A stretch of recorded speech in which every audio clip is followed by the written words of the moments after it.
লক্ষ্মীপুরে ডক্টর ফয়েজ আহমেদকে গুলি করে ছাদ থেকে ফেলে হত্যার ঘটনায় আন্তর্জাতিক অপরাধ ট্রাইব্যুনালে অভিযোগ দাখিল করেছেন তার পরিবারের সদস্যরা। আজ আন্তর্জাতিক অপরাধ ট্রাইব্যুনালে ডক্টর ফয়েজের ছেলে ডক্টর হাসানুল বান্না এই অভিযোগ দায়ের করেন।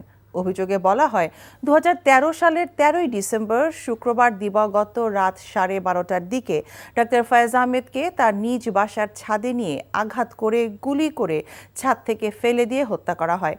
সাবেক প্রধানমন্ত্রী শেখ হাসিনা, সাবেক স্বরাষ্ট্রমন্ত্রী মহিউদ্দিন খান আলমগীর, সাবেক প্রধানমন্ত্রীর সামরিক উপদেষ্টা তারিক আহমেদ সিদ্দিকী, সাবেক ADG RAB major general Ziaul Hasan, RAB 11-র সাবেক অধিনায়ক তারিক সাইদ সহ মোট 41 জনকে আসামি করা হয়েছে।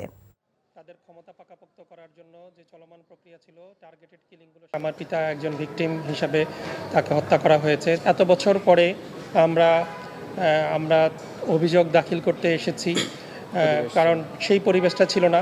তৎকালীন প্রধানমন্ত্রী শেখ হাসিনা, তার স্বরাষ্ট্রমন্ত্রী মহিউদ্দিন খান আলমগীর, সামরিক উপদেষ্টা তারেক সিদ্দিকী, তৎকালীন র্যাবের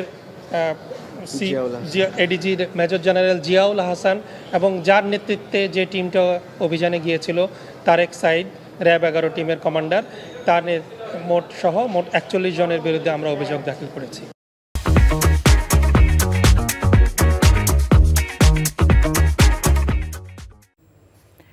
এ বিষয়ে আরও জানতে আমরা এখন যাচ্ছি ট্রাইব্যুনালে আমাদের স্পেশাল করেসপন্ডেন্ট হাসান জাভেদের কাছে।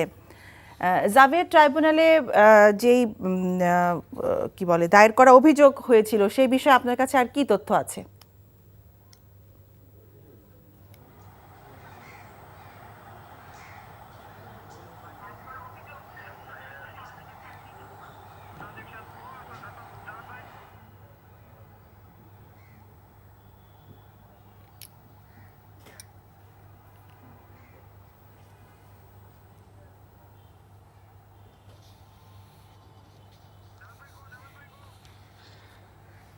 আজকে আন্তর্জাতিক অপরাধ ট্রাইব্যুনালে কয়েকটি ঘটনা ঘটেছে। তার মধ্যে দুটি অর্ডার দিয়েছে বিচারপতি গোলাম মুর্তজা মজুমদারের নেতৃত্বাধীন 3 সদস্যের যে ট্রাইব্যুনাল। প্রথমটি হচ্ছে যে বিটিআরসি এবং এনটিআরসিকে যেই আদেশটি দিয়েছে সেটা হচ্ছে যে জুলাই আগস্ট গণ অভ্যুত্থানে যেসব ডিজিটাল কন্টেন্ট ওই ঘটনার প্রেক্ষিতে হয়েছে সেগুলি যেন সংরক্ষণে রাখে, যাতে প্রসিকিউশন তদন্ত সংস্থা চাইলে সাথে সাথে দিতে পারে। কারণ একটা ঘটনার প্রেক্ষিতে অনেক তথ্য উপাত্ত যখন আস্তে আস্তে ইরেজ হতে থাকে, সেই ঘটনা যেন না ঘটে, জুলাই আগস্টের ঘটনার তথ্য উপাত্ত যাতে মুছে না যায়, সেই জন্য বিটিআরসি এবং এনটিআরসিকে এই আদেশটা দিয়েছে ট্রাইব্যুনাল।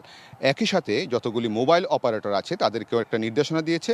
সেই নির্দেশনাটা হচ্ছে তদন্ত সংস্থা ট্রাইব্যুনালে তারা যখন যেই তথ্য উপাত্ত ওই ঘটনার সময়কার কল রেকর্ড, ভিডিও কল, যা যা দরকার তারা যখন চাবে তারা সেটা দিতে এই মোবাইল ফোন অপারেটরগুলি বাধ্য থাকিবে। এবং এই ব্যাপারে চিফ প্রসিকিউটর যেটি বলেছেন যে আন্তর্জাতিক অপরাধ ট্রাইব্যুনালের আইনেই আছে যে যখনই প্রসিকিউশন বা তদন্ত সংস্থা কোনো কিছু চাবে, যে কোনো সংস্থার কাছে যখন যেটা চাবে তারা সেটা দিতে বাধ্য থাকিবে। তারপরেও আজকে ট্রাইব্যুনালের মাধ্যমে তারা এই আদেশটি নিয়েছেন। আর এছাড়া আজকে লক্ষ্মীপুরের জামাতের যে সাবেক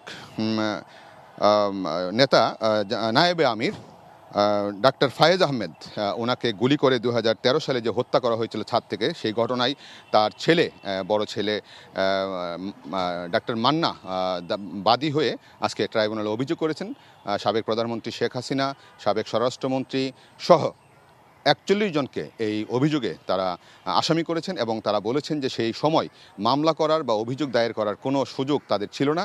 তাই এত বছর পরে এসে তারা ন্যায় বিচার পেতে এই ট্রাইব্যুনালে অভিযোগ দাখিল করেছেন এবং তারা বলেছেন যে ন্যায় বিচার তারা প্রত্যাশা করছেন। আর এছাড়া শহীদ যে মুগ্ধ, যে ওই আন্দোলনের সময় যে পানি লাগবে পানি বলে যে ছেলেটি রাস্তায় ছিল গণ আন্দোলনে, গণ অভ্যুত্থানে যে ছেলেটিকে হত্যা করা হয়েছিল, সেই তার পরিবারও এখানে এসেছে একটি অভিযোগ দাখিল করার জন্য। তারা এখন এখানে অবস্থান করছেন। তারা অভিযোগ দাখিল করে পরবর্তীতে যখন কথা বলবে আমরা বুঝতে পারবো যে তারা কাকে এই অভিযোগে আসামি করেছে, কতজনকে করেছে এবং তারা কি বলছেন। তো এই জন্য আমরা এখন এখানে অপেক্ষা করছি। এই হচ্ছে ট্রাইব্যুনালের সব তথ্যপত্র এখন পর্যন্ত। এতক্ষণ ট্রাইব্যুনাল থেকে শুনছিলাম সেখানকার সবশেষ খবর।